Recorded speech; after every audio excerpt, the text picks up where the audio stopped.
Hi, this is Vince Reilly, the internet's more camera-shy music nerd. An old friend of mine once made the vaguely racist but incisive remark, why do we look for alien life on other planets when we have the Japanese? I'd personally extend this Bjork. I mean, even when you hear her speak you think, what the hell's that? You hear her sing, you worry for any glassware in the vicinity, and her songs for her sanity.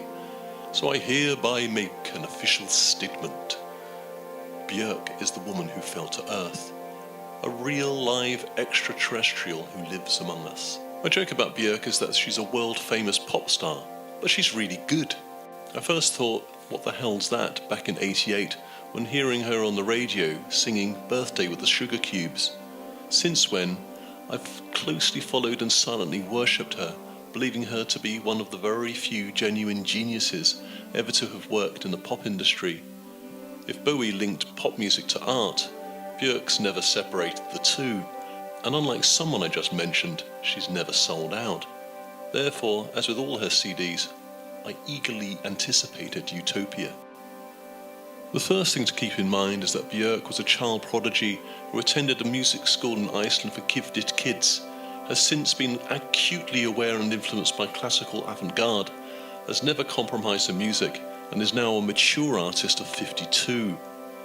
Therefore, we must listen to Utopia accordingly. In other words, this is not a collection of clearly structured pop songs with sing-along melodies, but pieces of music constructed of mosaics of sound that emotionally support her singing, which is really more chanting than sung melodies.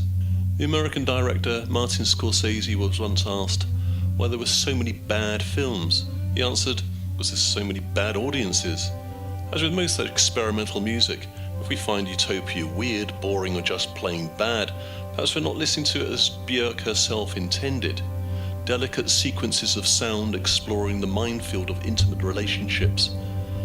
And like most of my favourite music, it's essentially contemporary classical, not intended for the rarefied concert music hall audience, but for anyone who makes an effort to come to grips with it.